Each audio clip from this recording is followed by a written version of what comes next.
It was Tyson's first time going the distance, as he had finished his previous 19 opponents all inside the opening 2 or 3 rounds. Let's tell us, and what a shot!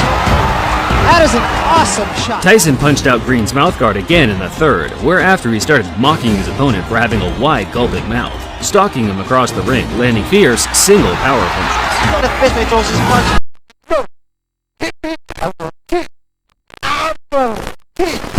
Welcome back to the Big Fight Recap here on BLTV Classic. He pulled his glasses off. Did you see his eye?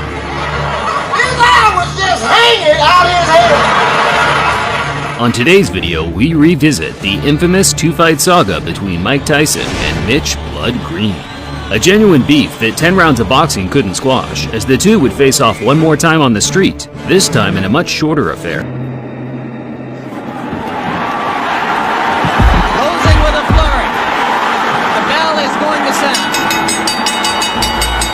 After Tyson's 10-round decision to James Quick Tillis in 1986, the invincibility aura from Kid Dynamite took a slight knock as the two heavyweights battled out a much closer fight than the boxing fans and bookmakers expected.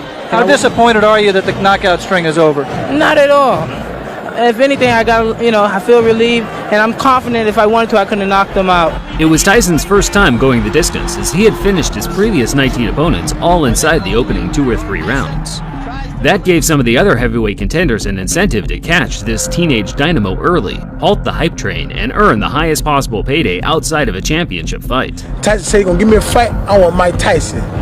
Point blank. Michelle Tyson. He's a and I'm gonna knock him out. Mitch Blood Green was one of the first fighters to utilize the new age of digital camcorders to get his message out there to boxing fans.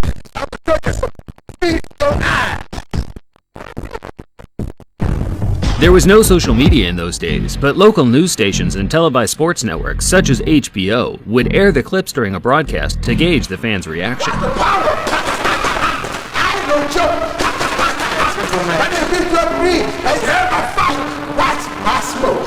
It's probably due to audio compression over time, but I can honestly say I have difficulty understanding what Mitch Green is saying. Two clear things were the muscle flexing and homophobic slurs, and bizarrely enough, as far as my research suggests, this was enough to land him a shot at the hottest prospect in world boxing.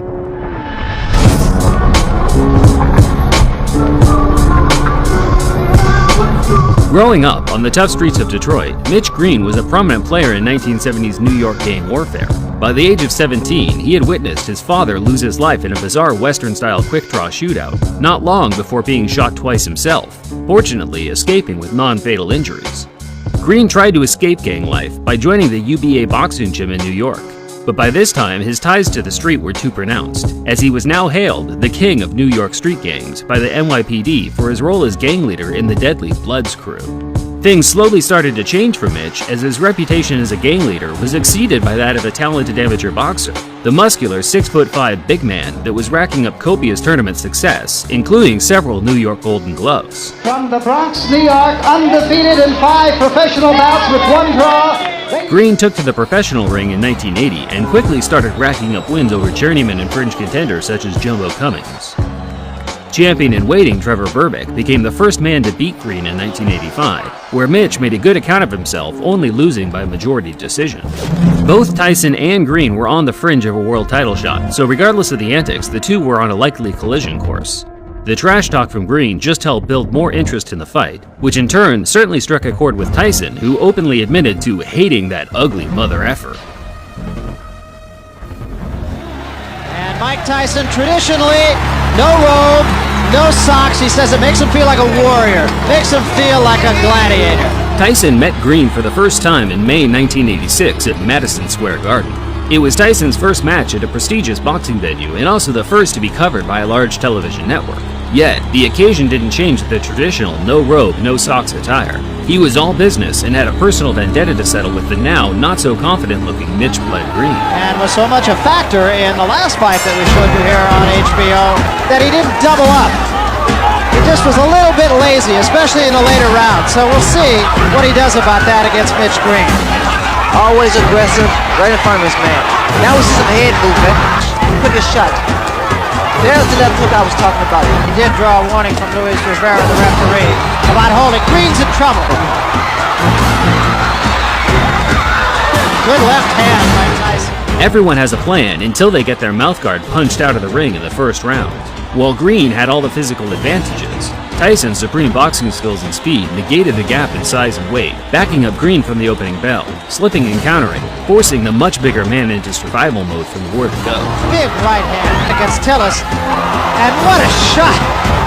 That is an awesome shot. Tyson punched out Green's mouthguard again in the third, whereafter he started mocking his opponent for having a wide, gulping mouth, stalking him across the ring, landing fierce, single power punches. The fist he throws his punch. Another big left hook. Hey, Tyson there, good uppercut. He has to take the stand eventually. Another couple body shots. Well, he's smiling. Tyson is smiling, but see, Green has those fast hands. The fight became so routine by the closing stages, the crowd knew they were witnessing a foregone conclusion. Tyson himself appeared to have his mind elsewhere as he bizarrely kissed his trainer, Kevin Rooney, while he was trying to deliver him intricate strategies and details regarding the fight. Well, Kevin Rooney is in there and just jabbering away 100 miles a minute. Mike Tyson leaned over and just kissed him. Tyson closed the show, trying to score the knockout, but Green's disinclination to engage allowed him to grab and clinch his way to safety, resulting in him losing 9 out of 10 of the rounds on every judge's scorecard.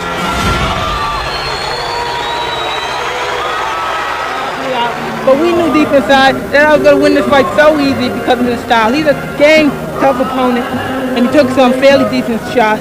But as you know, I won comfortably, and I didn't try for the knockout, and I used a great deal of discipline in there, not knocking him out. Tyson claimed he carried Green the 10-round distance on purpose to punish him for as long as possible, and whether it was true or not, Green's personal pride was hurt, and he was willing to do whatever it took to restore a sliver of respect amongst his peers.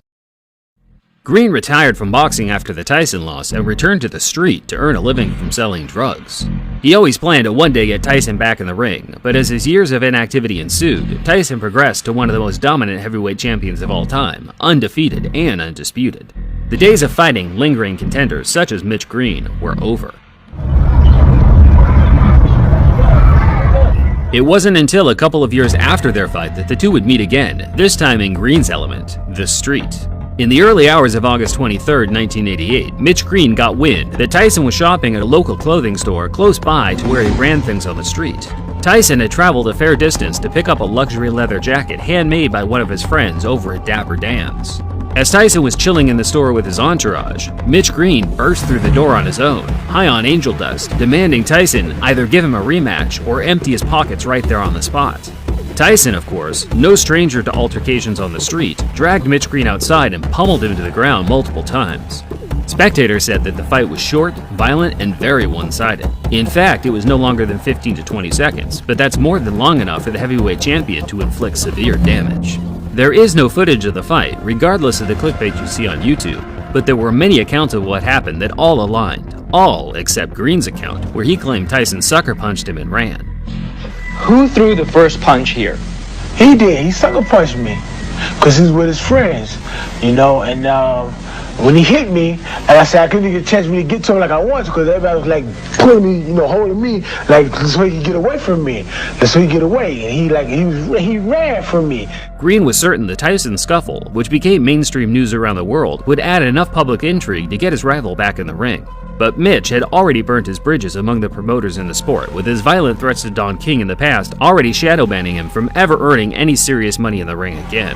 After Green's failed attempts to get the rematch with Tyson, he filed a civil lawsuit for $20 million due to the injuries he suffered during their fight. The former gang leader came away with one small W to coincide with a long list of L's, winning the case and being awarded $45,000, close to what his purse was during their professional fight in 1986. Yeah, I remember seeing Mitch Green's eye after that. It was like, he broke his socket. Broke the eye socket. Yeah. He broke his eye socket. Yeah. Eye socket. You gotta hit really hard to do some like that, right? Green returned to the ring 7 years later, but at that point he was a shell of his former self and was beaten by journeymen with losing records until he hung him up for good in 2005. As of 2022, Green is still a large-as-life character, but now employs his energy into his love of Christianity. He still has a gripe with Tyson, but I think it's fair to say the two have now moved on, and whenever the topic is brought up today, they both make light of their infamous 30-year feud. That didn't work. The boy scared to death. After we had the street fight, the boy scared to death. Well, wait a minute. Didn't y'all have a street fight, Mitch? For the ring, for the street. Thinking the man would do something about it. He wouldn't do nothing. Oh, man, he freaked me out. Did you know that actually Tyson and Sal are good friends and he comes to the show? He knew, look,